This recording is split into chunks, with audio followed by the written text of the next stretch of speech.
My dear friends, we love you so very much. There is not a moment in your life when you are without purpose.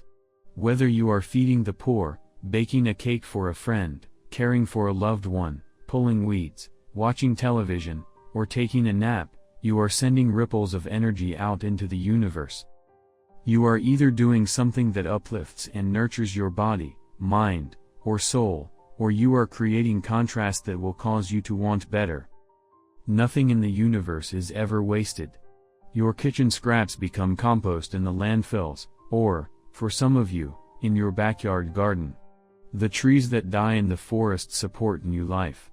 The trash humanity has dumped into the oceans is inspiring waves of souls to come to Earth with cleanup and conservation as their life path. Love, dear ones, is a force that grows eternally. It expands. It cannot be stopped. As so many of you know, there is no darkness in the world that can extinguish the light, but a single, tiny candle can illuminate the dark. Every kind word or deed is such a candle. Every self-loving act is a candle. Every moment when you pause, take a breath, and refuse to react in anger creates greater light. Every nap you take calms the mind and sends ripples from your soul out into the physical universe. Even if you are crying in grief or shouting in anger, the underlying, powerful desire for connection and peace emanates from you. There is not a moment in your life when you are without purpose, for your primary purpose on earth is to seek, see, and find ways to express love. That isn't what you were taught. You were taught your purpose was to produce something, to do something, to earn something, to share something. And while these acts do have purpose, the love beneath them is the true purpose. You could be a heavy metal player in a rock and roll band and share more love than someone who volunteers with arrogance and upset. You could be an atheist with a loving, compassionate heart who spends their life being kind and generating more love than one who professes faith but spends their time belittling others. Dear ones, while everything does indeed have purpose, you are living a more purposeful life when you seek to create more love in the moment. Can you love yourself when you are too tired to do anything and need some rest? Can you love yourself even if you aren't producing a thing? Can you allow yourself joy without guilt, knowing joy is a very high vibration with a powerful ripple in the cosmic pond? Natural guilt arises when you stray from your loving self. Programmed guilt can arise when you aren't doing something you think you should be doing. Ask yourself when you feel guilt, am I doing something to care for, uplift, or assist myself or another? Am I adding joy, peace, or goodness to my life or the lives of others? If you are acting or resting in love, dear ones, guilt is only an old habit and has no true place in your heart. Your purpose is far easier than you make it. Love.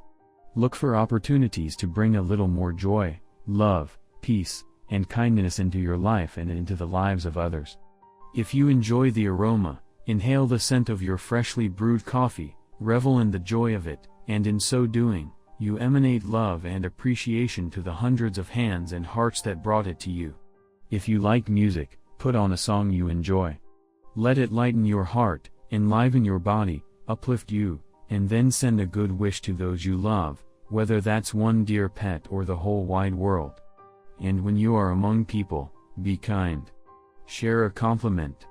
Listen a little more deeply. Look into the eyes of those you are with. In so many small and large ways, you can live your true purpose. It is a lot easier than you might think. Seek love, see love, and be love. God bless you. We love you so very much. The angels, channel, and albers, have you noticed how, as you shift into the higher dimensions, that something deep within changes, and all those things outside which no longer serve your highest soul growth and good, start to evaporate, or disappear, and quite frankly, do not appeal to you anymore? This is because as the inner soul lives in its truth, and starts living authentically, your values change. You start to simplify your life, and you seek simplicity. You seek that which truly uplifts, nurtures, and is filled with love, light, and more than this, joy. Simplicity simply means that you realize that you do not need all those outer things, all those gadgets, all that stimulation, all the outside noise, nor gossip, meaningless conversations, small talk, pretending, nor long repeated stories to fill the void inside of you. You are finally finding your own true soul and living a soul-empowered life. Doing what you truly love doing, being, acting, living, whether others approve of it or not, whether they understand or not. You simply do not need to explain yourself to anyone anymore, nor need validation. You simply live from the heart and soul and seek that which nurture the inner soul, which connects you deeply and profoundly with all that is, and indeed as your inner self is as one, the outer world reflects this, like a mirror.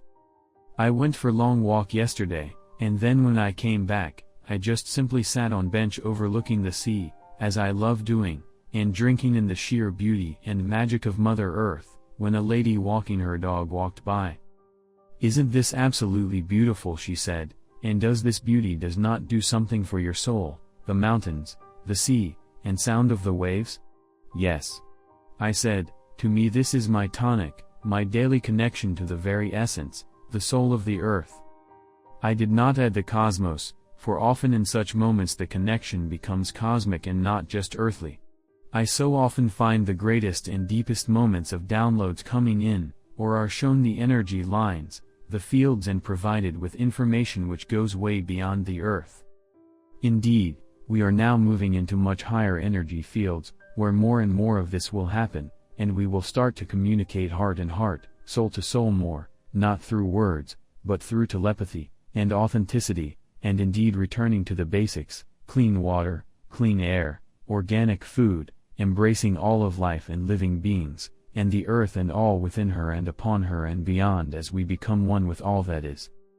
Knowing life on earth and all encounters are but mirrors, reflecting our own inner state of being, back to us, and as this happens, we choose our thoughts carefully, we choose the energy we choose to radiate out, we choose our words carefully and lovingly, we choose how we act and when we act, or not.